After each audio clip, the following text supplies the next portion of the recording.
Welcome back, everyone, from lunch. So I'm extremely thrilled to introduce our panel, which will be discussing with the topic panel. And it is an honor and a humbling experience to introduce our panelists, who have already done a lot of work with tremendous impact and has reached a very big audience. So let me tell you quickly a little bit about each of them, and then I'll have them tell us about some of their work, and in the process also introduce themselves. Right. So I'm going to start from your left. I'm going to start by introducing Tim Edgar. So Tim Edgar is a visiting fellow at Brown University.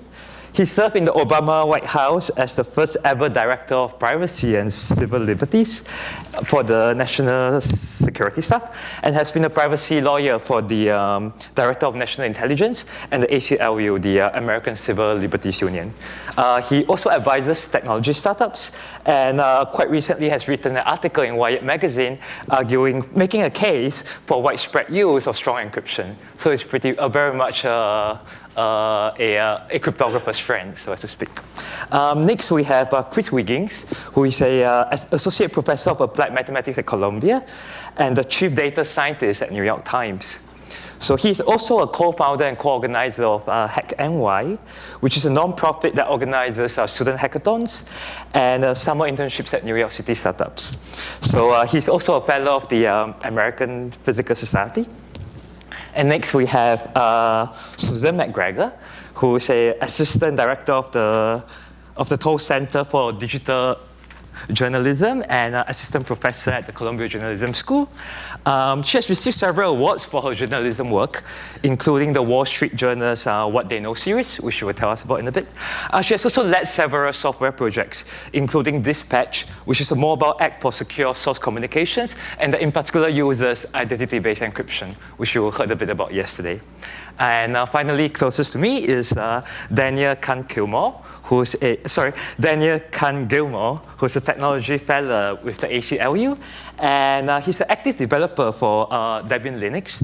And I actually know him through his work that he did for the internet standards, including TLS, DNS, TCP, OpenPGP, and HTTP. So he's also an invited speaker at the upcoming Real World Crypto, and he's also another one of our cryptographers' friend. And in fact, Hugo and I has been counting on his support throughout the development of the upcoming TLS 1.3 standards. All right, so I thought we would start with Chris Wiggins, who maybe he could tell us a little bit about, sort of set the context, tell us a little bit about, in some sense, big data and the work that he's doing at the New York Times, maybe how they're using some of this big data. Sure. So, as mentioned, I split my time between Columbia. I split my time among three concerns, really, as mentioned. Columbia University, the New York Times, and then I co-founded this nonprofit HackNY.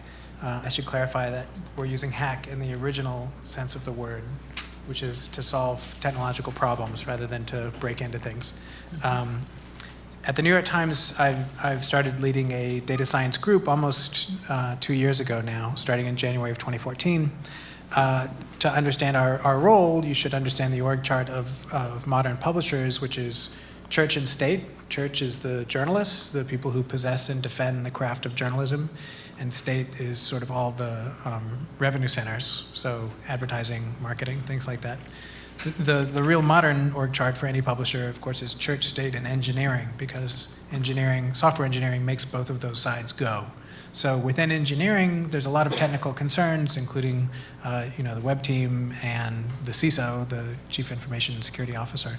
I am in a group that serves functions like business intelligence, making sure that the data are clean and available, but also to learn from those data. So within the data science group, we are trying to develop and deploy predictive and prescriptive algorithms to solve both newsroom and business side questions. So by that I mean we focus on machine learning tasks rather than reporting or business analytics. And we focus not so much on having the end product be a report or a deck or something like that. We're trying to actually build tools that can be used by people. So one of our members is embedded in the recommendation engine team, so they think very carefully about developing content recommenders. So for example, on the lower right-hand side of the homepage, there's a section for recommended for you. or recommending newsletters you might be interested in that works with the marketing team. We have other people in the group who work on a topic that's broadly called newsroom analytics, which is trying to understand our audience better and use that information to develop better products. We have other people who work in the newsroom on trying to perform what's now called audience development, which is the task of trying to promote the content once it's been written. So once a story is born, as a publisher, you feel like historically your relationship with the story ended once the story was committed to trees. But in the digital age, when you make a story, well, now the story is born, and now you have the opportunity to promote it. You know, these days on Facebook and 12 sub-channels of Facebook and Twitter and 12 sub-accounts of Twitter and Snapchat and who knows what next year. So that at the New York Times, that function is in the newsroom for thinking about how to get that content to readers. We also work on more traditional business problems, like any company that has a website, which is to say any company, has the opportunity for intelligent marketing efforts based on trying to understand their readers at scale. We also have straight up operations research problems, like trying to decide how many copies of the paper should go to every store, which is in part just an optimization problem, in part it's a learning problem, because you'd like to learn what are the things that allow you to predict demand as an unknown distribution for every store and every time. So I think that's a general sense for what we do. We have relationships with people in newsroom and product and marketing, but I should also clarify that we're not doing data journalism. So the data science group is on these, it's not in the church, meaning the journalists. There's a separate group of people who do data journalism who are awesome, but I can't claim any credit for their awesomeness. That's not my group. All right, thanks, Chris. So maybe we can continue with Susan, since she came from a journalism background, to tell us about some of the work she's been doing, and in particular maybe about the What Do They Know series. And Sure, thank you. So I guess by Chris's assessment, I came from the church. So before joining, I've been at Columbia since I'm starting my 5th year at Columbia now, at the journalism school, where I have taught data journalism and information visualization. Prior to that, I was the senior programmer on the news graphics team at the Wall Street Journal for several years. And the What They Know series in particular was some work that was undertaken by my colleague Julia Engwin, Scott Thurm, a large group of us in the end, that was looking at the way that, particularly looking at ad tracking online and how cookies, primarily cookies, were being used to track users as they moved among websites. We started with I think it was the top 50 websites by traffic globally, and looked at how people were tracked on those. It was very, very popular. Most of what was happening would not surprise anyone in this room, but for the readership of the Wall Street Journal, a lot of it was very surprising. And actually, we ended up doing the project in some ways is still ongoing, because it's become kind of an umbrella for a lot of the sort of cyber coverage that the journal does now. My colleague Jennifer Valentino DeVries still does a lot of that work. And I would say that in the three iterations that we did within the first year, we looked first at the most popular websites, the most popular children's websites, which really hit a nerve with a lot of people. And then actually, I would say the big one for us was at the end of the year, we looked at the top 50 apps, mobile apps, and that was where we found a lot of data leakage that was, ran contrary to the policies of the, sort of like the Apple Store and all of this stuff, and which was really quite revealing, and resonated pretty deeply within the industry. I mean, there was sort of a period. I know I left not terribly long after that, but I know there was a period where occasionally reporters would call people and they would say, I don't want to find my name in the Wall Street Journal next week on this stuff. So that was a lot of the work that I did, or some of the most relevant work that I did at the Wall Street Journal. When I joined Columbia, it was sort of just several months after the Arab Spring. Occupy Wall Street was happening, and part of the reason that I started focusing in security and privacy issues for journalists actually came out of not just what we saw happening internationally with the Arab Spring, also the UK riots, which I'm sure is vaguely familiar to most of you here, and in particular with that, the turnover, RIM's turnover of user data to the UK government when they were looking for people who had participated in that. And then there was a particular case here in the US, a young man by the name of Malcolm Harris, who was involved in a lawsuit with the NYPD that also involved Twitter and had to do with the location data from his Twitter feed. And there was a very interesting sort of convoluted legal case that took place. It wasn't resolved, I think, for about 2 years, but one of the things it highlighted to me and sort of drew my attention to the issues particularly about metadata and access to metadata, especially as they related to the traditional legal protections for journalists in terms of protecting their sources, which was essentially that metadata was not protected with any sort of right to privacy, and that from a practical standpoint, and myself having a technical background, meant that a lot of so-called shield laws, which is the term for these legal precedents, which exist in every state and Washington, D.C., except for Wyoming, that this sort of made a lot of them obsolete.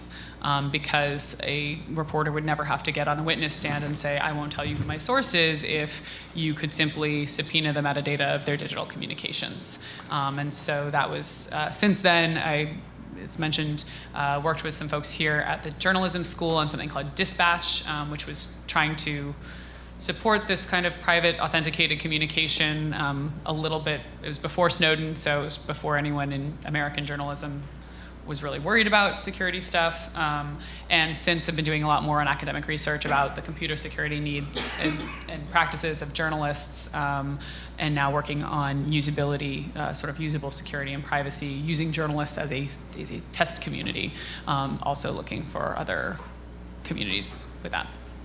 Okay, great, thanks. Dania, maybe you can tell us a bit about your work at the ACLU. How did you convince them to hire you, and maybe some of the work that you did with the internet standards? Sure. Yeah. And your So, background. thanks. Yeah.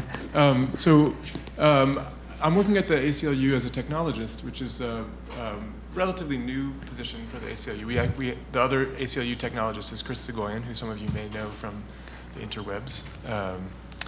And the ACLU has been traditionally legal and legislatively focused in terms of how do we preserve civil liberties. But the work that I'm doing is to try to bring a technical dimension to the civil liberties advocacy work. And so as a result, I work both with lawyers and lobbyists to explain to them what the technical details are for cases that they might be involved in, or potential legislation that they might be involved in. And I also work within the technical community to try to make sure that civil liberties concerns are addressed within the technical community. So one example, as Hotek mentioned, is I work with the Internet Engineering Task Force, which is a group of mostly industry, but also government and some civil society folks who document the standards that our computers use to talk to each other on the internet. So TLS is one classic example. That's the thing that gives you the lock in the browser.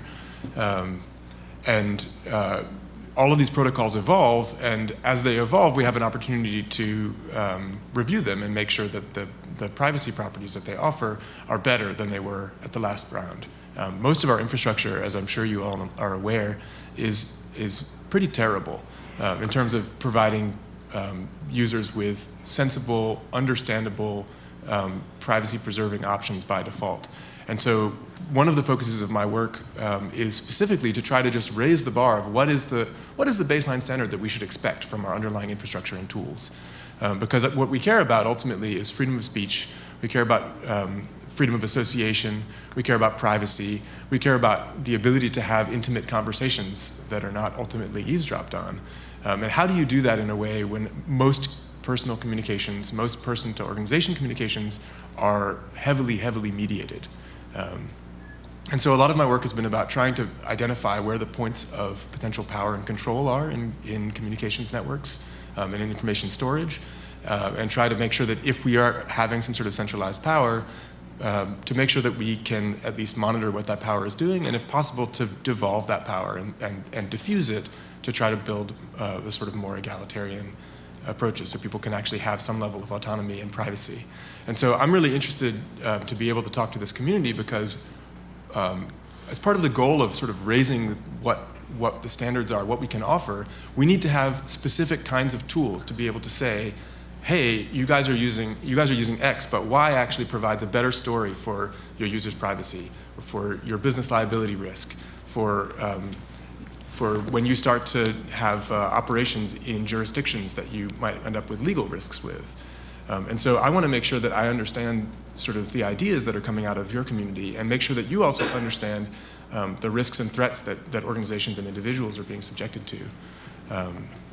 So I'm really happy to get a chance to talk to you all about that. And I'm also a free software developer, as Hotek mentioned. So part of the work of getting these sort of baseline things fixed is actually just getting implementations out into the world and getting them deployed. And that may not mean that you implement something totally new and expect everyone to switch to it. It may mean that you have to figure out a way to make your stuff work with other organizations and existing development communities. And so if there are ways that we can help shepherd some of the good ideas that come from this community into the real world, I'd be happy to help explore some of that. I have a few specific challenges that I wanted to raise for you guys, but I'm happy to put off giving you the specific challenges for the conversation. But I also, one other thing to point out is that ultimately there's a communications problem between the research communities and the implementation communities, or the deployment communities, which is that we can come up with lots of interesting, specific, precise technical language to describe what the trade-offs are that we're doing, and I really appreciate the work everyone's done to be specific and precise. But we also need to be able to translate that into things that people can understand. If they're going to make a decision about deploying technology X for their database versus technology Y for their database, they need to understand what those trade-offs are. And so the more that we can improve that kind of communication, the better, I think. It's going to call for cross-disciplinary work between user interface folks, engineers, cryptographers, theoreticians. So I'm happy to be here as part of that. All right, thanks, Daniel. Yeah, so that's certainly something we'd like to get back to, hold that thoughts for now. Something we want to get back to maybe in another 20 minutes or so, about communication amongst engineers and cryptographers. But for now, since you mentioned legislation, maybe Tim, you can tell us about your work as the Director of Privacy and Civil Liberties in the Obama White House, and maybe what was the proudest thing that you are of the work that you did while you were there? Thanks, everyone. So I guess to give you a sense of my role, perhaps on this panel, I'm the only lawyer, as far as I can tell, on this panel, and that's great. I represent the East Coast code as opposed to the West Coast code over here, and I guess one thing that I've tried to bring to all of these conversations is a sense of understanding different perspectives. Perspectives of technologists and lawyers are often different. Perspectives of civil libertarians and the intelligence community are often very different. And I've had the very unique experience of having been on the inside of both of those communities. And so, in a way, if you think about the conversation we've been having about privacy and data since the Snowden revelations began in 2013, you can think of me as just having a head start on that conversation. Having gone from the ACLU, not even directly into the Obama administration, but into the late Bush administration, and learning about many of the programs that were only revealed after Snowden revealed them in 2013. In terms of what I'm proudest of, I suppose the answer would be that this is a bit of a glass half full, glass half empty question, but the purpose of having a privacy lawyer inside first the intelligence community and then at the White House level was to give the national security apparatus and establishment a privacy voice on the inside that could tell them these are the privacy issues, these are things you might want to do to address them and mitigate them. You might say, well, we did a pretty bad job because look at all the things that the government was doing, not just in the Bush years, but continuing through the Obama years. But maybe looking at that from a more optimistic perspective, I would say, I can just see all of the different safeguards that the government used. The director of NSA, the president, other supporters of the programs would say, but we have this safeguard and we have that safeguard, and this went to the FISA court, and this, this kind of data can only be retained this long, and it can only be used for these purposes, and we did a bunch of reviews when there were problems and we corrected them. Those were defenses that essentially our team gave them by going in there and saying, you've got a lot of problems here you need to address. So by bringing in a broader set of conversation from the entire country, I think that we've been able to elevate that discussion so that we can have a more informed conversation really about what we want to have in terms of privacy and security. Now, I guess one way of perhaps illustrating this problem of different challenges, and then I'll hopefully we can start in the discussion, I'd like to talk about just briefly is the idea of backdoors in encryption, something that I think this community would know a lot about, and why it's a bad idea. So I have been convinced that it's a bad idea, despite my being a lawyer. And let me tell you why I say despite. For most lawyers, when we think of the question of searches, we think of the question of surveillance and wiretapping, our brain works in the following manner. Okay, this is an invasion of privacy. However, the government has an important interest in protecting the public, whether we're talking about national security or we're talking about criminal investigations. How do we reconcile these two competing interests? And we think, well, we have something called the Fourth Amendment. And the Fourth Amendment provides for a warrant procedure based on going in front of a neutral and detached magistrate and presenting to that neutral and detached magistrate information that shows that we want this search to take place, that there's going to be evidence of a crime, or perhaps if we're going to the FISA court, evidence that the person is an agent of a foreign power. If it meets a legal standard of probable cause, then the court may issue the order. It has to be particularized. It has to describe specifically what we're searching, what we're authorizing, and have certain safeguards. That's the way the lawyer's brain goes. Talk to a technologist and you say, hey, I'd like to break into an encrypted communication, but I only want to be able to do so when you've met all these requirements I just told you. And the technologist is going to say, well, an encrypted communication is one that you can't break, right? That's what makes it encrypted. And you guys spend a lot of time developing proofs of security that show that this is, really sound and secure. And what you're telling me is you want it to be insecure, but only when it meets the following legal criteria. I can't do that. All I can do is either make it secure or insecure. I can make it insecure and hope that we've done our best to, limit that insecurity in a way that means that only you can take advantage of it. But we've introduced a pretty significant level of risk by doing that, and I can't say that that risk can be made to go away. Now, okay, so that's the conversation. Generally, at this point, the lawyer says, why don't you figure out how to do that? I'd like you to, you just made my brain explode, so what I'd like you to do is I'd like you to forget what you just told me and make it so that it does work. And then the technologists say, well, I'm sorry, I can't do that because there's something called the laws of logic and computer science. And the lawyer says, yes, but your answer is annoying because it doesn't balance the interests in the way that I'm trained to understand the interests should be balanced. You're telling me that the communication can either be secure or insecure, and I don't like that. I want it to be secure when I want it to be secure, and I want it to be insecure when I want it to be insecure. And the technologist then just throws up his hands and says, you're not listening to me. That, I think, is basically the conversation that we've been having. And it's just an illustration of this gap. And it really has very little to do with, I think it has a lot less to do with your views about the NSA or privacy or whether you're on the left or the right or whether you like Rand Paul or you like some other candidate for president. And it has a lot more to do with these two different ways of thinking about the problem. And because you can find very strong civil libertarians who sort of scratch their heads and say, well, yeah, of course we should have surveillance with warrants, and it should be narrow, and we should have checks and balances. And you can find plenty of cryptographers who kind of scratch their heads and says, this is crazy, why are we even having this conversation? We had this conversation in the 1990s, I thought we won.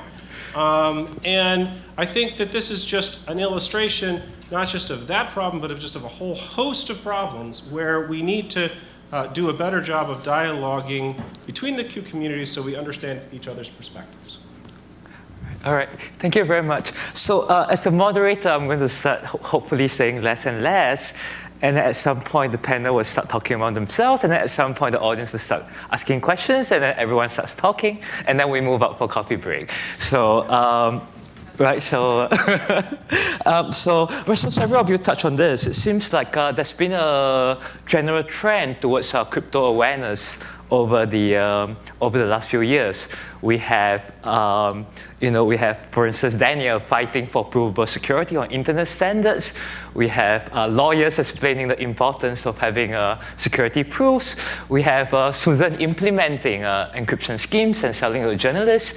And then we have Chris sort of ever so often answering our questions, about threats of privacy at the New York Times. So it seems like cryptographers are doing something right.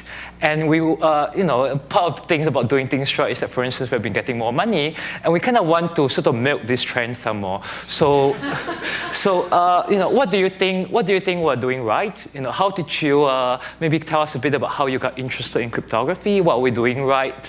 What more right things can we do? And what can we do in terms of educating the larger community, and maybe getting the New York Times to hire in-house cryptographer and a number of these things. One thing you can do is to continue making it easy. When people talk about research and development, they're really thinking about the gap between what it means to advance a research project and what it means to make it easy for other people to use it. So, for example, at the New York Times, we're a Google Apps shop. So New York Times reporters are using Gmail to contact with each other. They're probably occasionally using Google Docs to, start documenting stories before they're even finalized. There's lots of people who are not technologists who would love to have something really simple, like a one-click solution. If like Telegram, right, which one of many chat programs, which is allegedly favored of ISIS. Those are examples of things that are so easy that you don't need any technological background to be taking advantage of it. So I was sorry to just chime in here, but Chris, in addition to what I do at Brown, I also consult for this company called Virtru, and New York Times actually is a client of Virtru, and it offers exactly that, sort of one-swipe encryption for Google Apps. And that's why the New York Times liked it, is because it was easy to use and because it integrates with their system pretty well. But I couldn't agree more that ease of use is a hugely important issue for this area. The other thing you can do is to work with journalists to make it easy to shine a light on these things. Famously, in the early Glenn Greenwald days, I think I remember that Snowden had gone to somebody else because Glenn couldn't be bothered to set up encryption correctly. Right. That was a great example. So Glenn comes from the legal culture, right? I mean, he's a lawyer. Go ahead. Oh, no, I was just going to say it was Laura Quatras. Yeah. Who was willing to set up encryption. She had already, because of some of the covers that she had done, some of the work she had done previously, she had already found a need to work with these kinds of tools herself, and so yes, she helped. So these are all trade-offs. I mean, that particular communication involves setting up a PGP email and a private key, and publishing a public key so that people could send you encrypted messages. The company I mentioned, Chris, that I'm working with, offers kind of a key management approach, which is not as ideal from the point of view of security as PGP would be. It offers considerably more protection than not doing anything at all. It's an interesting question, if somebody like Snowden were trying to communicate with a New York Times reporter, would he have been okay with something like that, or would he have insisted on PGP? And of course, different reporters are going to have different needs, and some people are going to want to say, I want to do something more elaborate. And the question is, do you give people the ability to have different levels of tools, or do they just get frustrated like Glenn did, basically, and say, you sent me a little thing with a thing about how to do it, I tried it once, I couldn't do it, now my life is busy, go away. And then somebody like Snowden would have been in the position of either going to some other reporter or just giving up and deciding that it wasn't worth it, or risking not having their communications protected at all. I think a lot of the work that I've done, and I only sort of started interacting with the cryptography and sort of academic security community a couple of years ago, but I think that when I worked as a programmer, which is what I did, until I came to Columbia. I mean, that was how I made my money, was programming. I always worked on design teams. And one thing that I think is very challenging, I mean, I think to Tim's point about, you know, understanding that we're having sort of different conversations, we're coming from different perspectives, right? Which is that, you know, as an engineer, what one wants to do is create the most generic reusable solution, right? You want to create one solution or a set of solutions that can be recombined and applied to as many cases as possible, right? This is like good design for engineering solutions. In design, and I'm using design in the broadest sense, which includes things like issues of usability, there is only one correct solution. The most specific solution, the best design solves exactly that problem and no other, right? It is as particular to the problem as it can be. And that means that having a lot of genericness in there doesn't tend to work. So I think one of the things, for example, when I started thinking about these issues with respect to journalists and, you know, being aware of the many technologies that exist, some of them newer and more experimental, some of them obviously, you know, well known like PGP, and it's sort of like, well, why don't, you know, I was at a conference and somebody said to me, well, why, if a journalist is having a sensitive communication with a source, don't they have it over an encrypted channel, right? Like, why aren't they using OTR? Why don't they just use OTR or use encrypted email? And I said, well, and it made me reflect as somebody who's been in journalism for a while. I said, well, here's the thing. You don't know when that's going to happen. And very often, the source may not know that what they're sharing with you is sensitive. I mean, very often the way that a sensitive communication happens is you call up somebody that you talk to once a month when they give you a comment on a press release, and you say, so I'm hearing this, you know, is that really, you know, this is what it says in the press release, is this really the case? And they say, well, you know, off the record, blah, blah, blah, blah, blah, but yes, the official line is X, right? Someday, that blah, blah, blah that they give you in a phrase of a sentence may be sensitive, right? Or somebody that you've been talking to for a long time. I think one thing the Snowden revelations did a lot, and to the question about awareness, I think for most people, certainly for most journalists, but for most regular people, yes, the Snowden revelations did an enormous amount to raise awareness about cryptography and all of these things. But I think it also, I think what I've seen as one side effect is that in the research and in the public communities, this idea that, at least with the context of journalism, that this is how it happens, right? Snowden happens once in a generation, and it's happened already. I mean, for the most part, right? There aren't a lot of people with access to that kind of stuff who are going to take those risks, et cetera. Most important investigative enterprise reporting is, and most journalists will tell you this, is long-standing personal relationships that cover a lot of time and a lot of topics. And, you know, that's why when we think about questions like protecting source communications, that's where we very quickly get into issues like metadata. We also get into a lot of access issues, which I think is one of the things that a lot of times these bleed over, right? So how do we talk about cybersecurity when the people I'm talking to are on dumb phones? Because that's what they have. They have feature phones, right? I don't have access, you know, if you talk about public interest and accountability reporting, you're talking about working with communities. A paper that I took with a collaborator to use Nix Security this past summer, you know, which is how do we talk about doing cybersecurity for people who don't have exclusive access to a computer? I can't have a PGP on a public computer. You know, so part of it is understanding, and that's why I say the designs need to be specific, which is that you need to understand the community that you're serving and try to serve their needs.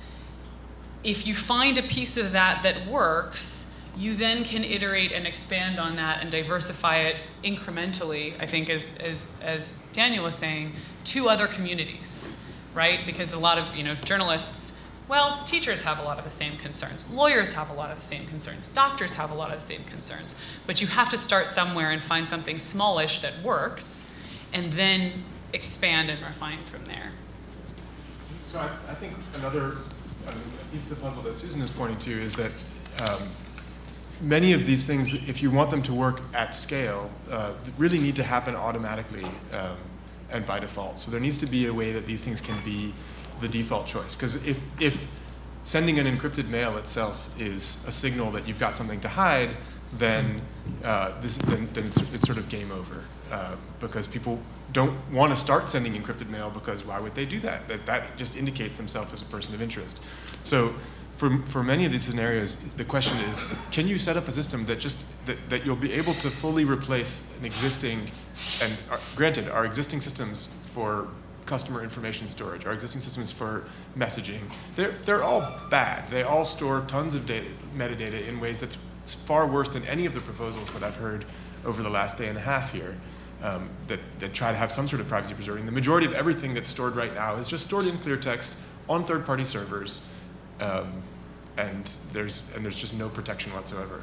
So if there's a way that you can sell a story that something will be strictly better than the default, than the current default, and encourage people to move organizationally over because something is strictly better, that's a great story to be able to tell. But that's a hard story to tell because you're honest, as an honest academic audience, there's lots of caveats, right? There are things that you can't do on a data store that's encrypted in some particular way. So sometimes I think there is a scenario where actually accepting slightly worse results in order to move from completely clear text is a useful step to sort of drive something in a particular direction. But that's a statement that I would have been horrified to hear myself saying probably 5 years ago as a software developer who wants to see perfect solutions. But the fact is, we've been trying to do perfect solutions for a really long time, and they haven't really all happened. So Daniel, I couldn't agree more, and I guess I'm thinking of a couple of thoughts that sparked it. Basically, what I hear you saying is there needs to be, from the crypto community, a greater understanding of how all of these different pieces fit together in the way that people actually communicate, and thinking about what you would call the adversary in a different way. And let me give you an example. You talked about how crypto might be a flag for somebody that something suspicious is going on. I'm thinking about the journalism example again. Charlie Savage's new book, Power Wars, gives a great account of a lot of the issues I was involved in during the late Bush and early Obama years.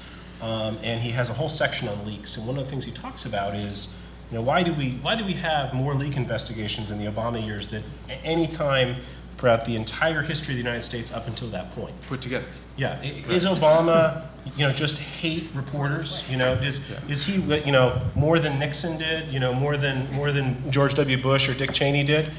And part of his answer is there isn't a really good answer as to why this happened. But one reason is that technology made leak investigations much easier to do. That in the past, technology essentially made it difficult to do leak investigations without directly going after a reporter, which had political and legal ramifications for a lot of people, for a lot of administrations that the Justice Department didn't want to do. But now you've got systems inside the national security community, inside the intelligence community. If you're talking about a particular classified report, instead of saying 2,000 people had access to this report, okay, we can't investigate 2,000 people, we're not going to go after the journalist and make him give up his source, leak investigation is over. But now we have 2,000 people, had access to this report. The story was published at this time. It went online at this time. Looking at the 2,000 people, 3 people accessed it based on our audit logs over, in the 48 hours before the story was published. Of those 3 people, one person talked to this reporter 7 times on the phone and had 12 email communications. The other had no communication at all. Okay, all metadata. All metadata. We haven't looked at any of the content. So your great PGP email solution didn't do a damn thing, right? Because you also got on the phone, because there was some there was some metadata associated. Maybe you didn't somehow protect.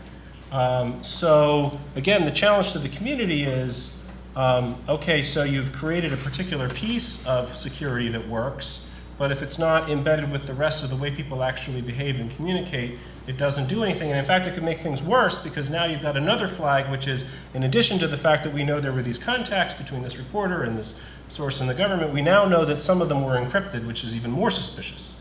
But it's only suspicious if the baseline is not encrypted. Which it is at the moment. Yes. At the moment. And that I think is one of the big points, right? Is it not just from an ease of use perspective, but is my desire to encourage my community, right? Is just to make it the default, because okay, so we can, just leaving aside the fact that whatever the encryption quality is on something like Skype, for example. In Pakistan, encryption is illegal, on the books as illegal. But Skype technically employs encryption, but everybody uses it. And you can't, you're never going to block Skype in Pakistan because it technically uses encryption. Now again, the quality of that encryption aside, the point is that at a certain point, if the thing they're in, which is exactly, we were discussing at lunch, this sort of the Apple-Google move, which was decried by law enforcement, right, is now it's the default. And all it took was the flip of a switch, and now having an encrypted phone, is a red flag for nothing. It's a red flag for, I have a relatively recent phone. And so until you start to make that shift, it's, you're always it always becomes, it's a burden on the end user, and it can serve as that kind of flag. And, it isn't just, it isn't just the, it's not just people. I mean, this is something, again, for journalism that I think is very salient, is that, we're not just talking about working with people locally anymore. I mean, as journalists now, we're much more global. We're working with people all over the world. The people that you're worried about protecting and who they need protecting from and what those people are willing to do at what threshold is much more severe. We're not just talking about the US government here and what they're willing to do. We're talking about people, in Thailand and Syria and all of these places that you don't have to be in that place to work with anymore. I mean, and that goes really for all of us because we all can communicate in those ways. But, it's sort of talking about just the US context, I think, is a little bit misleading when we think about the kinds of protections that we even, that we theoretically have here. So I wanted to follow up with one of Susan's proposals of like trying to pick a specific area and to dive into that area and come up with something that solves a particular problem very well. And I wanted to raise one particular challenge, which I don't think people really have a good handle on right now, that addresses some of these concerns that we've been talking about. And that is to think about a scenario of consider like a small activist organization that maybe has some political campaigning, and maybe has some like grassroots activist activity, whether that's food distribution or medical care or just like political information distribution, freedom of speech kind of activity. And think about what kind of data systems they actually have, what do they hold, and what are their risks. So just to move it a little bit outside of the journalism context, although I actually think that the journalism, if you can solve this problem, you have some interesting stories to tell to journalists as well. Think about the risks that they put their own organization in by keeping a set of data around, right? Most organizations keep a set of data and manage a set of data because that's how the organization sort of has longevity and persistence. Well, what data do they tend to keep? Where do they keep it? How do they keep it? And what risks do they put the organization at? What risks do they put their members at? And what risks do they put the people whom they're helping, who maybe aren't members? What risks do they put for them? And so if you have a particular proposal for privacy-preserving encryption tools that can address that particular use case, then that gives you some very specific stories that you can tell about why your tool is useful. Because at the moment, those folks are doing organization basically on the goodwill of arbitrary cloud service providers. And I'm sorry, I have to say, I don't like the word cloud.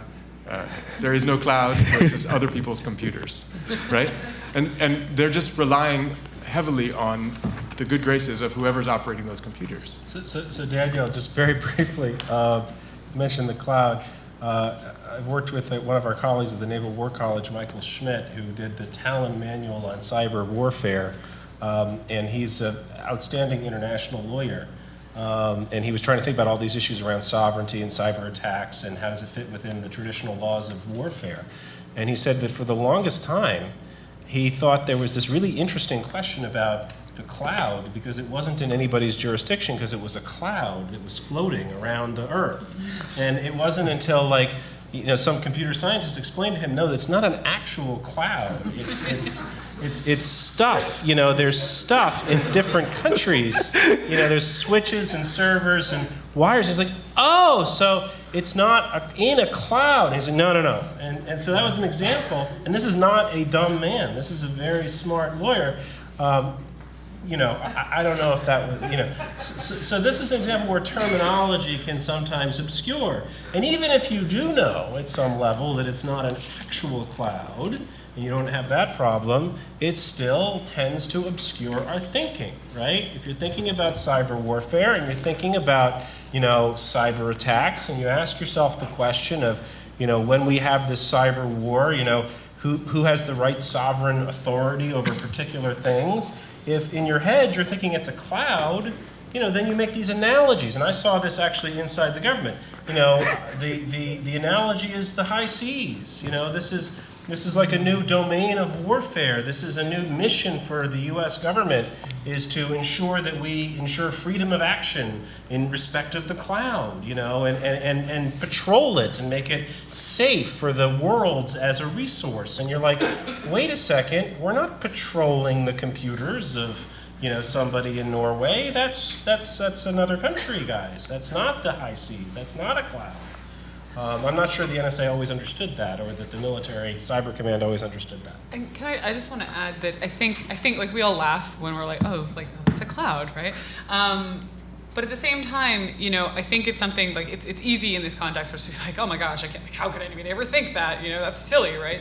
And yet at the same time, I would say this, and when we did our presentation at Usenix, it was funny because at some point somebody said, which I knew this was going to happen at some point. They said, why don't journalists understand this stuff better? And I said, well, I've talked with a lot of computer security experts, and it turns out they don't understand journalism at all. Right?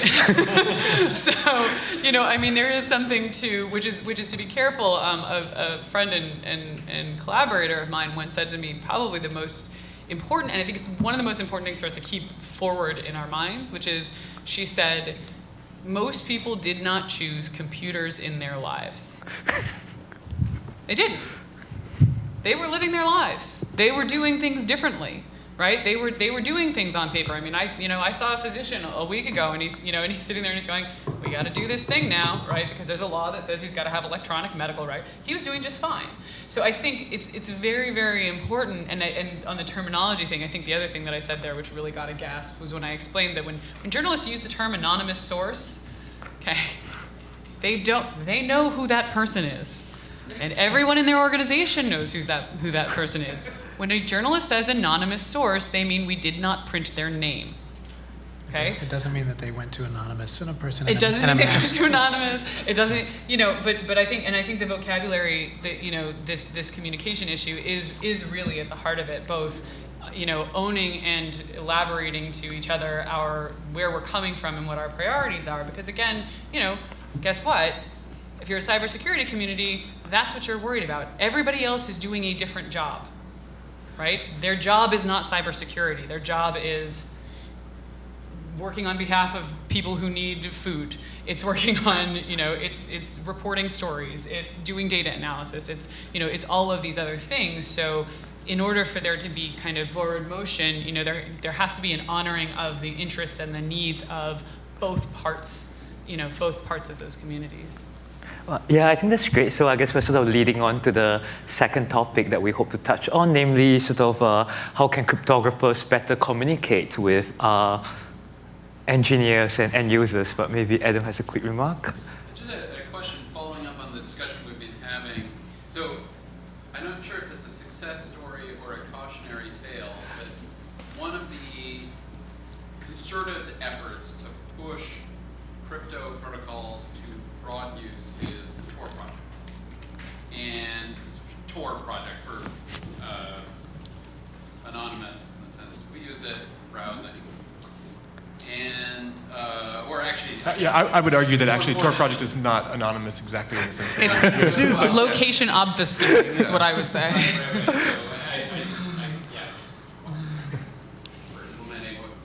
Mixed nets is the thing that most people here would understand. So the question, I guess, is, should we think of it as a success story or a cautionary tale, or a mix of both? I mean, okay, I think it's a mix. It's a mix. It's certainly not a full success story, because who here is currently using the Tor browser? Like right now? Like right this second. But who here uses the Tor browser regularly? I mean, I'll say I do. Is that like once a month, or? That's regular, yeah. But it's okay. So, but the point is, here is a group of people who probably understand what guarantees Tor offers, and it's still a relatively low percentage. So it's definitely not an unmitigated success. On the other hand, as a project, they have made far more strides than I would have predicted that they could have made towards providing something that is potentially usable by the general public. Now, is it used by lots of people? No, it's not, and so there's a big gap there. But the steps that they've taken and the way that they've approached their problem, I think, has been something to look at, because there are many other projects that tried to provide something that had some cryptographic protections that have zero adoption at all, right? So I do think that there are positive things to be learned from the Tor project, ongoing. I do think that market forces are relevant to consider here. We've discussed a lot about crypto and academia, crypto and military, but crypto and .com and sort of crypto and market forces I think are really relevant. I invoked Telegram earlier just as an example of how you can make something that's a one-click solution. And also earlier we brought up how if there's a company that makes things easy for you, you rarely think about privacy as the first-class property, right? It's easy. I'll use this thing. I can remember, 5 years ago, Eben Moglen saying, Google gives you free documents, and in exchange you get free spying on you all the time. So, things that are easy for you and that you don't have to pay for, it makes you want to use them, and you don't really think about privacy as a first-class property the way that Sal Stofo likes to say. However, market forces can also be useful if crypto is a differentiator relative to your competition. So I think a good story to keep in your brain when you're thinking about technology and how it gets adopted is automobiles and seatbelts. That like now in 2015, we all think you should wear a seatbelt, and in fact it's legislated ever since the 70s. But automobiles were mass produced starting in 1914. It took a long time of pretty graphic bad consequences of not using seatbelts before it became a community standard, but also legislated. And part of what happened there was certain companies saying that their value add or their differentiator was that they would have seatbelts and that the seatbelts would be good for you and protect your safety. So I do think that one thing that the crypto community can do is to think carefully about market forces and how you can make it easy to have crypto, or for example the default, because I think you're totally right that if I have 9 unencrypted conversations and then I encrypt one of them and somebody's paying attention, that is a red flag. So making it easy is good, making it default is good, but also there's room for companies to make that your value add, that Telegram comes with a one-click solution for crypto and others don't. So I think the seatbelt analogy is a good one, and it makes me think again about some of my work in the private sector. With this company Virtue that I was mentioning, New York Times is a client, but they're an exception in many ways because most of their clients are companies that are required by regulation to have some level of protection of encryption, of some level of medical privacy laws or financial privacy laws or other privacy laws that companies often are buying complicated and difficult to implement solutions. And so if you come along and offer something that was originally designed to try to be so easy that the average person can use it, but doesn't, it becomes a little bit, you're better than anything else out there, even if you're still not as good as nothing in terms of usability. So that's kind of a way of introducing what is a dirty word in certainly the United States and also in the high-tech culture, and that is regulation. There are some forms of data that have certain types of privacy regulation. I mean, HIPAA is a regulation. Gramm-Leach-Bliley is a regulation for financial data. There are other regulations. FERPA is a regulation for companies that have to deal with educational records. And now the European Union has stepped in with considerably stricter privacy rules, including privacy rules that are asking the question of, they struck down safe harbor and said, American companies can't transmit data to the United States anymore under safe harbor agreement. One solution to that problem is keep the data localized in Europe. Another solution would be to encrypt it. And keep the keys stored in Europe, and only the ciphertext is stored in the cloud inside the United States. So these are all legal rules that are going to create a market, because if you have to do it, then you'd rather pick the easier to use solution, but you don't have the choice anymore of picking no solution at all. And so even if it's only some sectors that have this regulation, it helps to adopt and spur innovation for the whole crypto industry. Okay, so I'm going to ask everyone to hold on to the questions for now because we have like half an hour. I also want to make sure that we get to this issue of morality by the end of the panel. But so I'm going to ask the audience to hold on to the questions for now. But one of this issue that came up as all of you talk about it is the issue of crypto adoption, which I think cryptographers really want to see greater adoption of crypto. Now, the way cryptographers hope to see it happen is that we come into a conference and then we talk about all the horrible things that can go wrong. We show newspaper clippings of all the horrible things that go wrong, and then start talking about what we do in the hope that people will start using more crypto. But what I'm hearing from the panel is, well, this is not the right way to do things. What we should be doing is sort of building more usable crypto, maybe having legislation, talking to communities and understanding their needs and tailoring our crypto tools to their needs.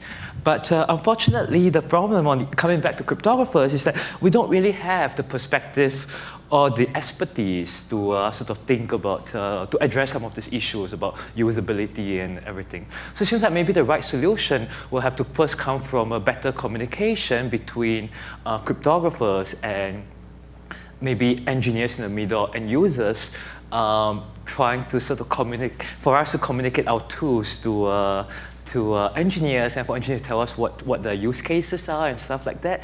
And along the way, sort of addressing this issue of terminology. Maybe we shouldn't be using terms like the cloud, or maybe we should be, as Daniel mentioned in the email to the panel, some of the things that we did right are sort of selling terms like perfect security and end-to-end communication and having one catching on to all of this without necessarily being precise about what all this means. So I really think certainly I think there's more we can do in terms of communication. I'd like to hear from the panel how you think we can facilitate such a communication. A cryptographer, for instance, then in your work, do you find cryptographers to be particularly obnoxious, or any number of these things? Yeah. So I want to actually speak in favor of some of the sort of scare story approaches, but I do think there needs to be a shift on presenting scare stories. Just to touch on that one particular point. The traditional way that cryptographers have presented the scare stories, and engineers as well, is if you don't take advantage of my new crypto feature, you're going to get screwed in this way.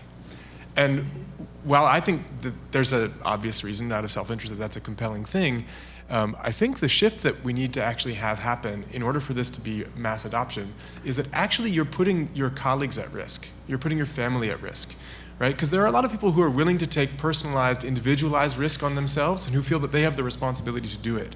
But particularly when we're talking about cryptography on big data, the issue is it's other people's data, right? The incentives and the risks and the decision-making process are not properly aligned there. Maybe they need to be aligned through regulation, maybe there are other ways that we can align them. But I think one of the ways to align them is through a social understanding, in the same way that we understand that we wash our hands after we go to the bathroom because we don't want to spread disease. That's not because I don't want myself to get sick, it's because this is just what decent people do in a culture where we're taking responsibility for other people. And so the scare stories that I think would be more useful would be to say, if you do this, you're going to harm these other people who you have a responsibility to. The data store that you're collecting, that's a liability because it makes you a bad actor in society. And so I think that's the kind of scare stories that we need to see, more than you're personally going to get screwed if you don't do this thing. I would disagree, and I'd say I like the seatbelt analogy, but I think one of the big challenges, and this is also something I've been thinking about a lot recently, and what you just touched on, Daniel, is what we're talking about when it comes to, we're talking about behavior change in a lot of cases, right? And so I think that the scare stories, right, don't work in precisely that way, which is that people are willing to take enormous risks as they believe for their own behalf, right? So when I started thinking about this topic for journalists, I specifically framed it in terms of source protection, because no self-respecting journalist could say, well, I don't care what happens to my sources, right? You just can't do that. Likewise, you can leverage the fact. I think looking at people's organizational or other affiliations and saying you may not deal, people say, I don't deal with anything sensitive, right? I always deal with public records. I cover, although interestingly, the gossip columnists are the ones who are really interested in crypto because they have a very strong competitive pressure for it. But saying, look, you may not be dealing with anything sensitive, but you are a path to someone who may be doing that. I think is really important, but also to be careful of the quote unquote scare tactic, because in many ways, and your hand washing analogy I think touches on this, cybersecurity and information security is like medicine, right? I mean, we all know that we're supposed to exercise regularly and eat well and all of this stuff, right? But the problem is that if we have one fatty meal, we don't have a heart attack immediately, right? Like what we're talking about is a lot of incremental behaviors that are not particularly attractive, right? They're usually obstacles to something that we want to do at the moment because they're not default, right? I have to do something extra or do something that's less, I don't get to be on the same social network as everybody else, or I don't get to do this, I have to do this extra thing. And the risks are uncertain, they're shifting, right? I don't know what they are, and I don't know what consequence will come, when it will come. I can't even draw that direction. So it actually has a much, I think, closer model to disease and public health. And so I think that's a great suggestion of kind of looking at norms, because the truth is, and also looking at where people's priorities are. Most people's threat model is not the US government. It's their boss. When I want to convince people to use off-the-record chat, I'm like, then your boss can't see your chat logs. So you can talk as much crap as you want about them while you're at work, and they're not going to be able to tell. I mean, I trained a news team recently on PGP, and I said, and now you can send whatever ridiculous gifts you want back and forth, and your organization can't see them, right? Because for most people, the sort of realm of interest, right, is it's the same reason why we have trouble, getting a lot of attention around, big economic issues or international politics, is because that doesn't touch most people's lives in a very tangible way. But, just ask teenagers, look at the way that teenagers use social networks and manipulate them, because they don't want their parents to know what they're doing. Like, those are the places that we can start to activate people on these things, is by engaging their genuine priorities. It may not seem as exciting or sexy to talk about, being able to trash talk your boss as it is to say, you're not going to be able to get hit by the NSA, but it's much more compelling to most people. So I think Daniel and Susan are talking really about marketing. And so I hate to sound like a startup guy, but really it's sort of a difference between B2B and B2C pitches. So if you're making a business-to-business company, you pitch to the CISO and you say, you are not going to lose your job and be subject to some target scale hack if you use my business-to-business product. If you're talking to customers, then individuals or consumers, then you make a different pitch. And there's not a lot of social pressure in the States to encrypt your communications just with another person. It usually is in the context of some sort of business. It'll be interesting to see what happens with consumer technologies like Slack, right? So, yes.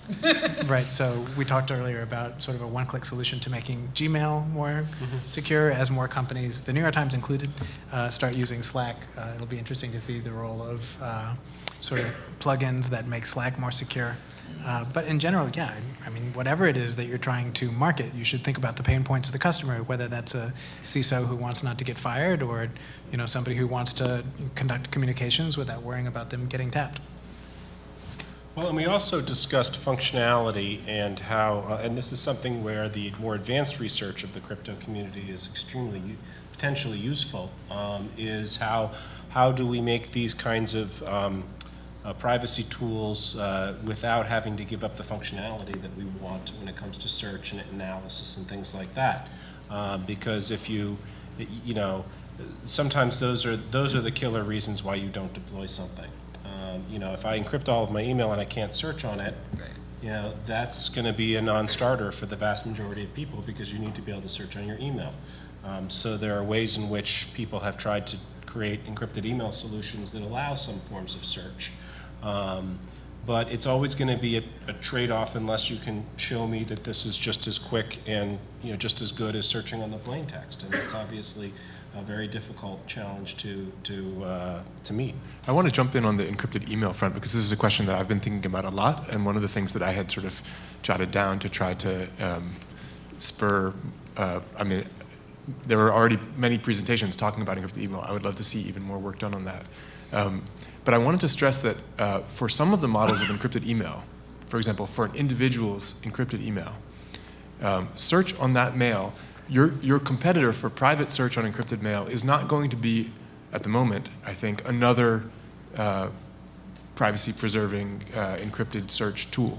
Your competitor is going to be what I maybe shouldn't call, but do call the 1990s model, which is people have their computers or their phones, they pull their data down from their email provider, and they search their data locally. And that is an engineering solution that achieves the particular goal of privacy preservation that doesn't involve crypto at all. And if you really want privacy-preserving email, at the moment, I don't actually see anything to compete with that. It raises a whole set of interesting engineering questions about device synchronization for multi-device use, about index sync, about tag distribution, things like that. But none of these are actually potentially cryptographic in nature.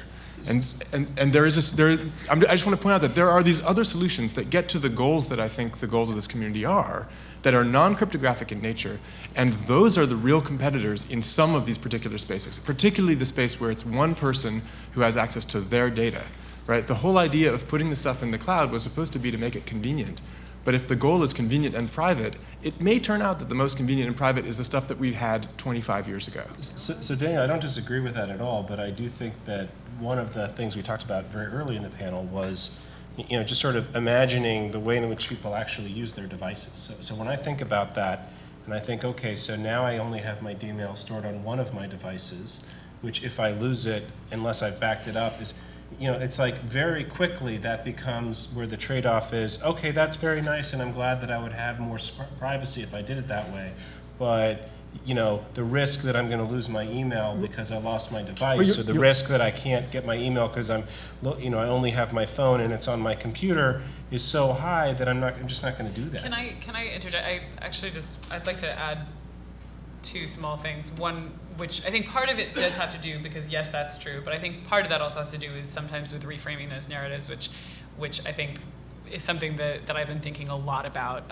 Like when I train people on PGP now, I don't even bother with the client. I just say, write it in a text message, encrypt the text message, and attach it to an email. You are getting exactly the same level of protection, and you don't even have to bother setting up a client because your metadata is exposed anyway. But I think we're working on fixing that. By the way. Well, I appreciate that. But for the moment, this actually kind of gets to something I think on the adoption front, right? Which is something that when I started working in this area, and that started with actually working with like the human rights community, because that was where a lot of the applied sort of security stuff was happening, and then moving into the academic side, which is that so most people can understand, like if I go to a hardware store and I want to buy a lock for my front door, right? I understand that I can buy a lock for the knob, and I can buy a deadbolt, and then I can buy one of those stick things that like goes against the doorknob and all this stuff. And I can tell the difference between those things. And if you sell me a deadbolt, I know it's not going to stop a SWAT team. One of the things that I think is very, very challenging towards public adoption and understanding is it is these conversations, like the question of what is the baseline we're talking about, and we can call it a threat model, although guess what? Nobody knows what that means. Okay, nobody knows what a threat model is. But that a normal person can say, I know that a deadbolt isn't going to stop a SWAT team. What becomes very difficult is that there is not an agreed. Very often we have conversations about cybersecurity in which the risks or the threats or whatever are not previously agreed upon, and this is why I go back to the question of what are the people, what are the priorities of the community you're trying to address, because somebody can say, well that protects your content, but it doesn't protect the metadata. Well, do you care about content or do you care about metadata, right? For someone who doesn't understand these issues, what starts to happen is all you hear is, to use a phrase, everything is broken, right? What the public, in talking with people who are not expert, what they think is, it's just not possible. You can't really solve anything, so why do anything, right? What we've presented is a very conflicted and binary presentation of cybersecurity in which the lay person is left with, it's complicated, and every time I talk to somebody different, I get a different answer, and nothing actually works, so what's the point? So I think that it is very much a marketing and presentation and narrative solution, which is to say, like, the question about Tor. I would never call Tor anonymous browsing. What I would say is it can anonymize your location. That's all Tor will do for you, guaranteed. If you log into your Gmail, guess what? You're in Gmail right then, I mean, I had somebody had that case. So I think part of it is kind of is thinking about the conversation as it's had both internally, but also, in discussion. And it's hard because I think a lot of times these things get covered in a repertorial way, and they're academic conversations, and that can be hard to parse. But just understanding that from the outside, when you don't know the nuances of this, it is extremely difficult to understand what the trade-offs are. And the more we can do to say, look, if you just use Tor, whatever, pick something, right? If you use Telegram, what you are getting is an envelope around your chat. Instead of standing on a street corner and shouting, you are now using a telephone. I mean, really going to that level so that people can understand what the incremental trade-offs are. So on all of these issues, do you think where does the responsibility lie in some sense? Should cryptographers be going out there to do some sort of explanation, or should we hope to maybe find some supporters and collaborators to sort of bridge this gap between the stories that we're telling and... I think both. I mean, I do think that as cryptographers, you have an obligation to explain the work that you do in terminology that potential users can understand. And maybe the answer is that you're not sure how to do that, and so you find people to work with you to do it. But if you want your tools to actually have an effect on the world, and we desperately need them, then yes, you have an obligation to build those kind of communications relationships. Build relationships with engineers to understand what are their challenges for deployment. Build relationships with organizations who might deploy the tools to make sure that you're covering the specific use cases. And this is going to be user interface designers. It's going to be engineers. It's going to be people who are active, community organizers. You're going to need a lot of cross-disciplinary work to make this sort of thing happen. And sometimes the thing that you're working on will not be the thing that meets the needs ultimately, right? And the goal should be to have something that's privacy preserving. And it may turn out that you have to, at the end of the day, step back and say, my tool didn't make it past the bar, and there's another solution that's a non-cryptography solution that might actually be better for that particular use case. And then that'll give you further research, further research needed. Everybody loves that, right? Now we've got more things to work on. But we should be very clear that what people want are these properties for communications, for their social connections and relationships. They want to not be a liability to other people. Yeah, I mean, the world is a complex system, and crypto is entering the same field as lots of other fields of CS over the last half century. And I should say, I would just augment that and say, not only should you build connections to engineers who understand the technical difficulties of deploying, and designers who speak for the user, but also, venture capitalists, spokespeople more generally, journalists. I mean, all of those things that make capability become part of our worlds, that, crypto is becoming more relevant and more in demand. So, well, also I'd like to hear more questions, I think, from the audience, but I would encourage people to get involved in legal issues as well, and legal organizations, including certainly the ACLU and others. And one reason is because we've been talking a lot about analogies, and that is the way the law works. The law has always worked by analogy. That's how the common law system works. More so than ever before, I think, when you talk about complex technological questions. But those analogies can often be misleading. And so it's important to sometimes get to a level where you're explaining what you're really talking about and then making that analogy as an example, but not sort of using it as a shortcut to avoid thinking. And let me give you an example.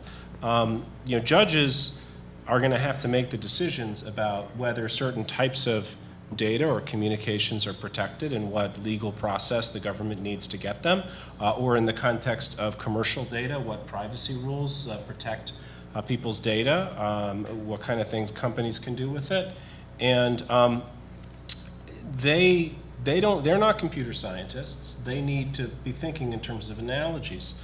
Let me give you the example of from the early Snowden revelations. Snowden was using an encrypted email solution which was called LavaBit, and LavaBit had a flaw in its design, essentially, which was that they used HTTPS as their basic form of protection between the client and their system, and that meant that they had one SSL key. They weren't using perfect forward security, so they had one SSL key that was a single point of failure for their system, and the government subpoenaed that SSL key.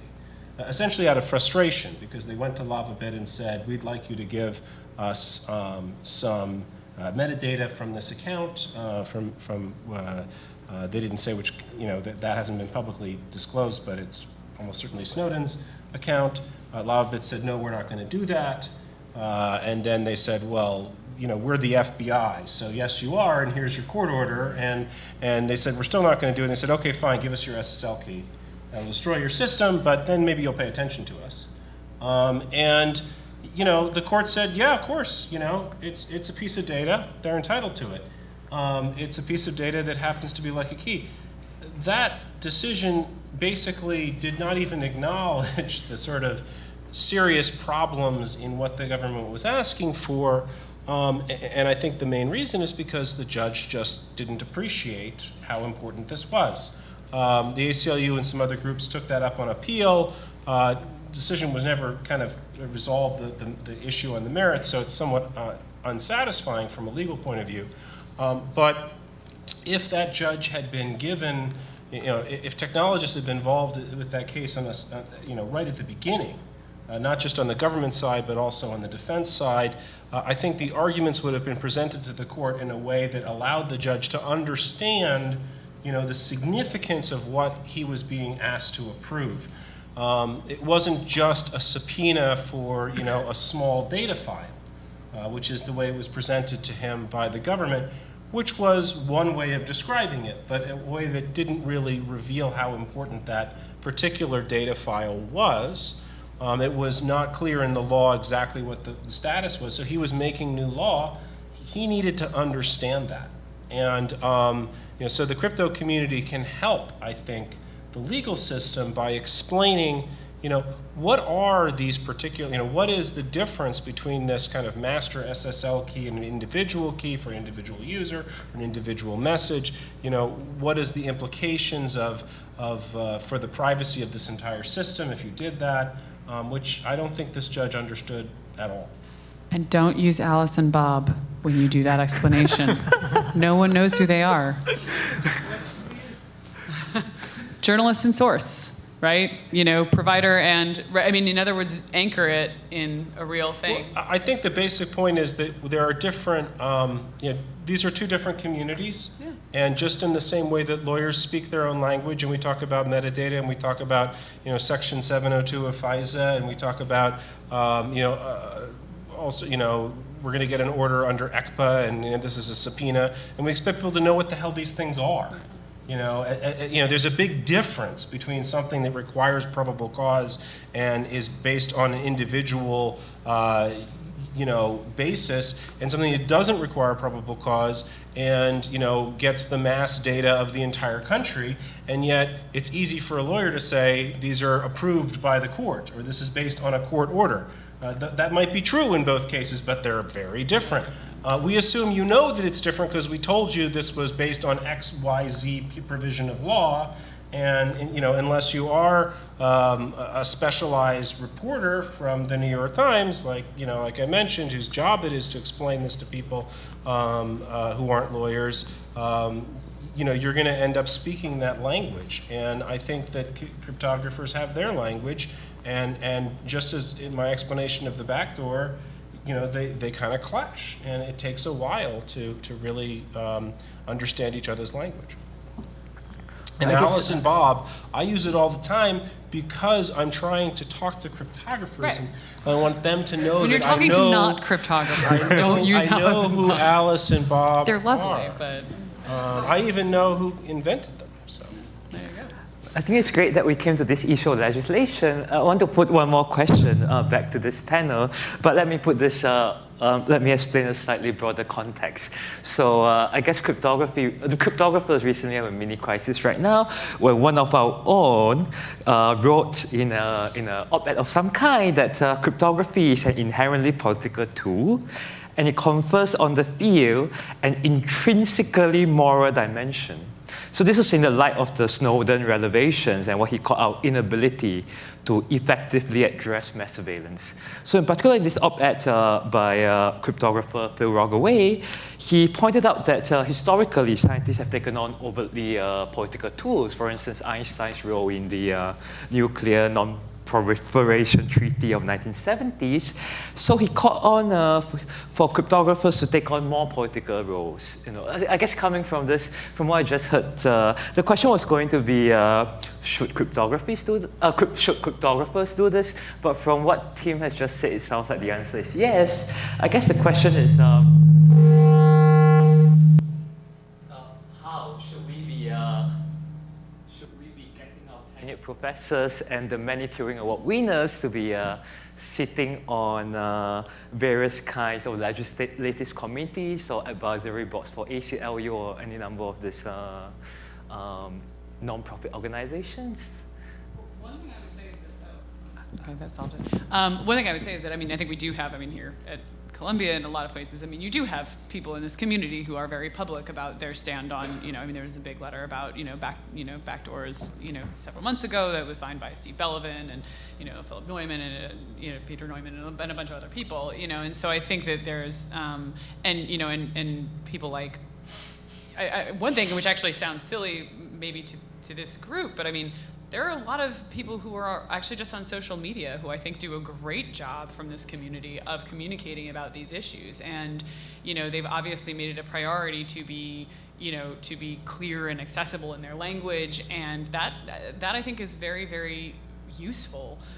It gives access to, direct from the expert, perspectives for regular people as well as people like journalists who are going to be seeking those opinions. But I think it's as we would probably all agree, tools can be used for good or ill, but we have to, as we are participating, creating and using them, acknowledge and engage with the fact that that is true, right? And so it's, it doesn't mean you think that you don't, maybe you create the tool and you just have to get okay with the fact that it can be used for bad things and vice versa. But I think that's just sort of like being a participant in society, right? Like our work has impact no matter what we're doing. And so, you hope it does. Yeah, well, right? No, it has the other impact alternative whether you like it or not, right? The impact might be that nobody uses it, and then that's a negative, whatever. But I guess I'm just saying that's part of being a member of society, no matter what you do. And so I think the main thing is to just not pretend that you just shouldn't pretend that isn't the case, right? It's going to have impact. You have to engage with that.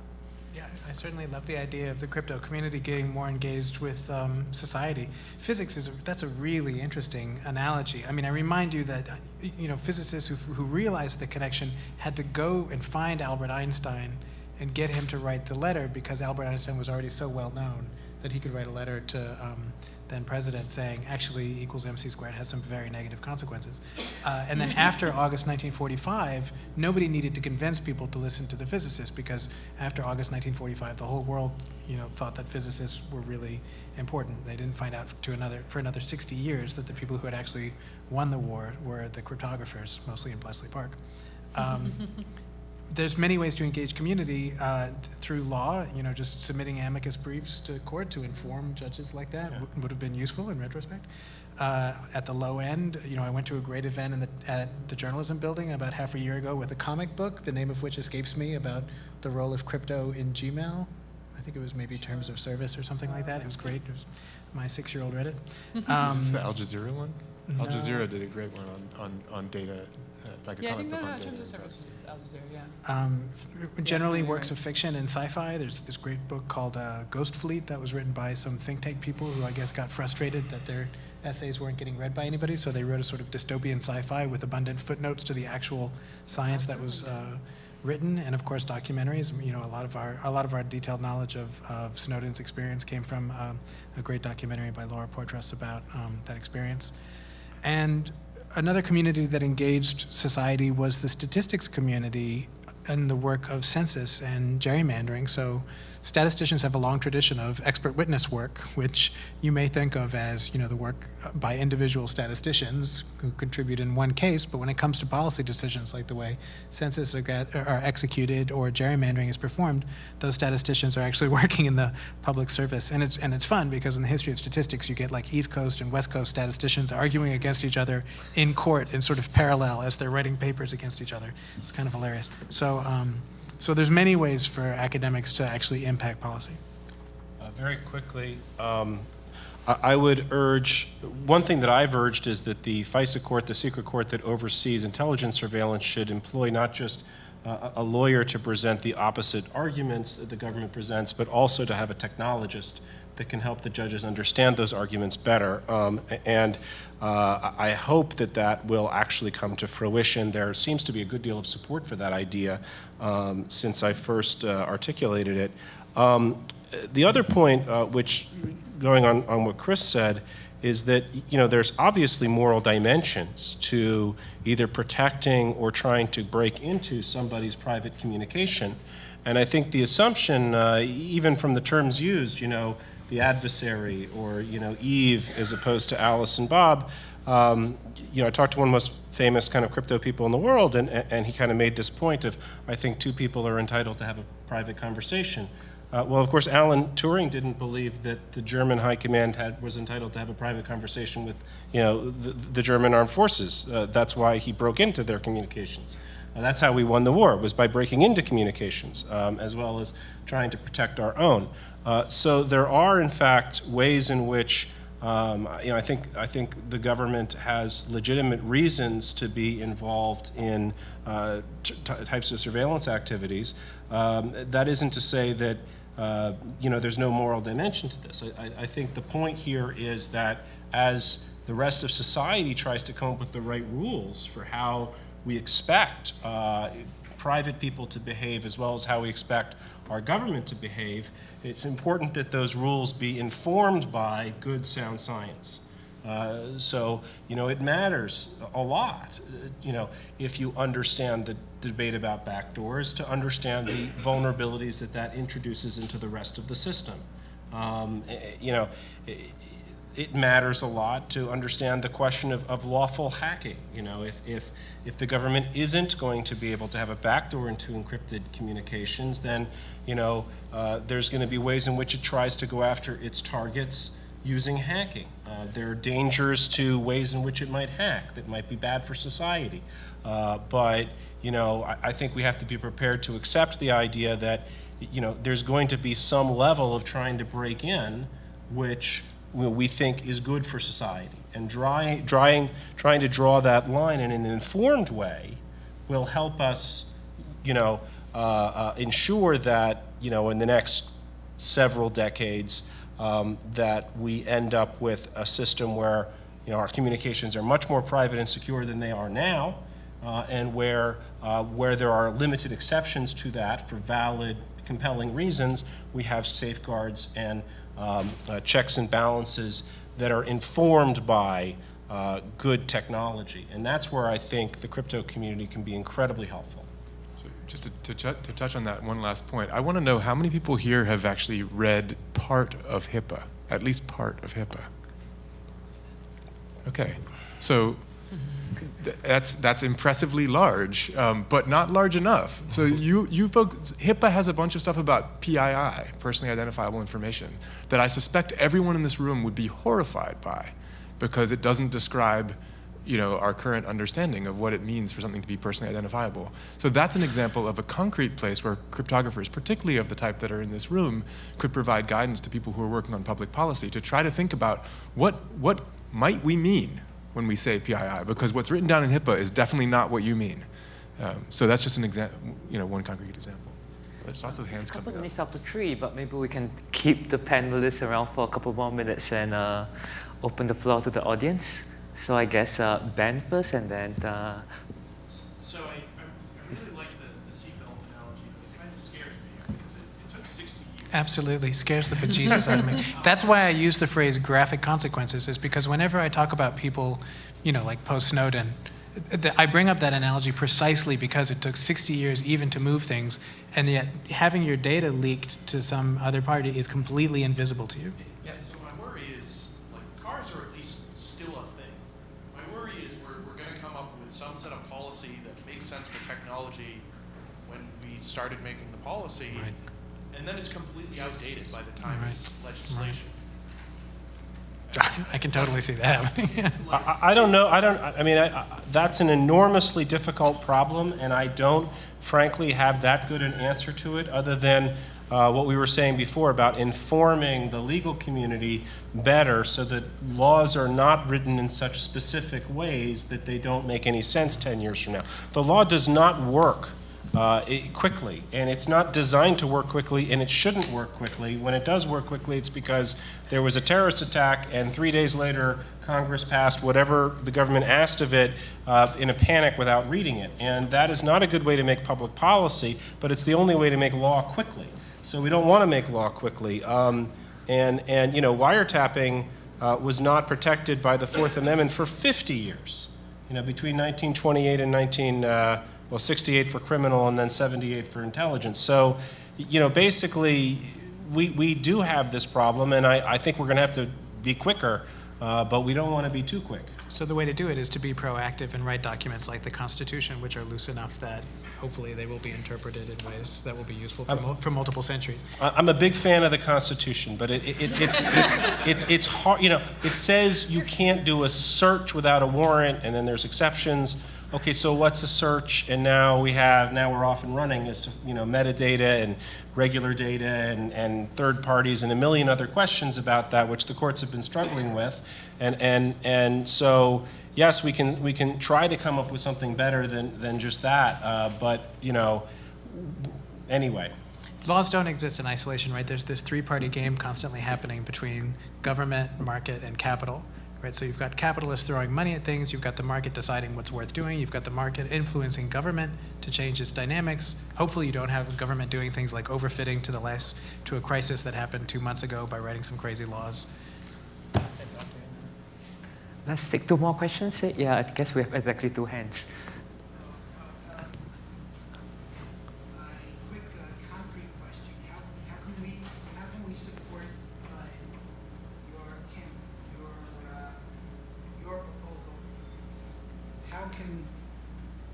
How can we, as photographers, or we as members of the public, support your proposal for an informed technologist advising the FISA court? That's a great question.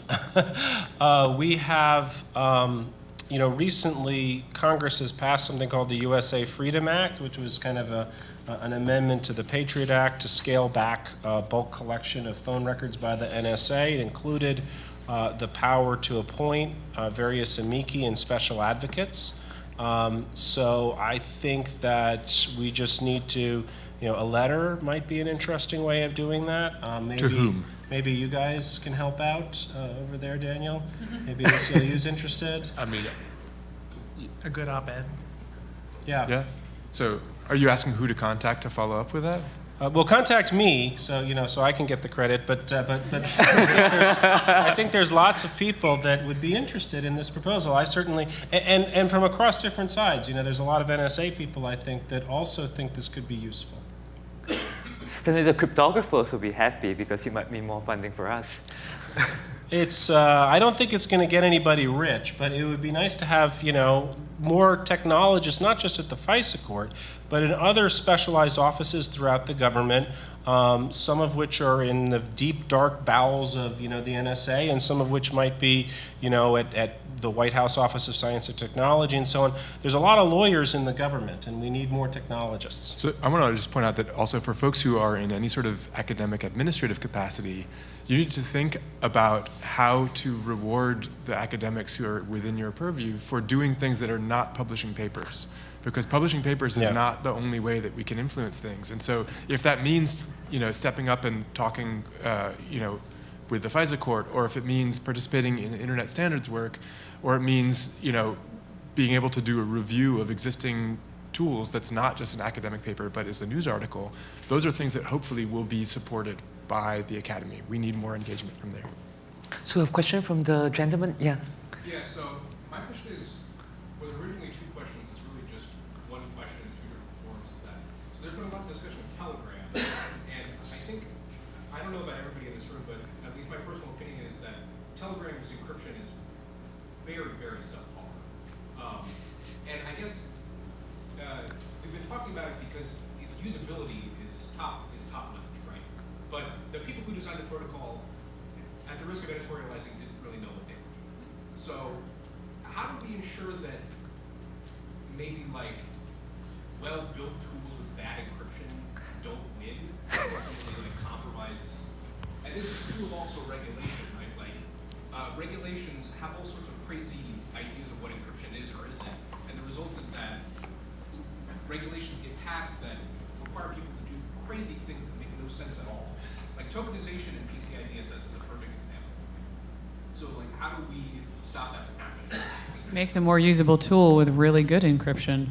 Yeah, I mean, make something that's as good, that's as appealing as that. I mean, it does mean engaging in a different type of thing, but why did Telegram win? There's a lot of stuff out there. I mean, there's Wicker, there's Signal, I don't think anything's won yet. I think this is actually a very unstable market, and I think that I mean, I guess what I'm saying is that if you look at it, it has some amount of adoption, right? Yeah. One that I think many academic tools would love to have, right? So I think do the side by side. What is it about this thing?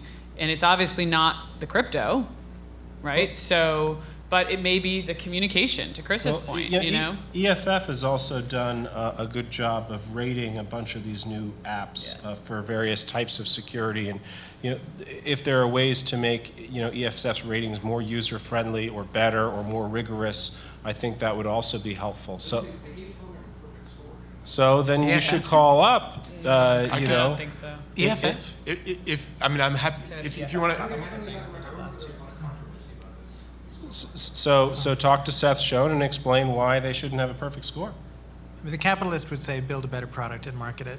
But the best thing doesn't always win, right? Like the relationship between Betamax and VHS is at this point literally there are PhD theses on why VHS beat Betamax despite technical advantages. So the best thing doesn't always win. And I think this also speaks to Susan's point that people think it's either safe or hacked, right? Or safe or broken, right? And there's lots of room for public discourse about slightly more nuanced understandings of that. But I guess I would also say that and without, very often it's like we're like, well, why don't people do this? And there aren't comparable alternatives, right? And Telegram may not be the example there, but like when you said Slack, and it's like, well, it would be great. I mean, I know organizations that are like, well, we had people on OTR, and then Slack came along, right? But OTR and Slack are not equivalent. They don't do the same things, right? I can't have, there's all kinds of features on Slack that aren't on OTR, So I mean, I think it's just being honest about, what problem you're solving and how you're meeting that need as well. Yeah, I mean, it's just you have to choose some of those things, and again, because it is not transparent to most people what the difference is. Like why roll your own crypto is a bad thing. All right, so maybe on this thought, we can take further discussion to the coffee break. Let's thank the panelists.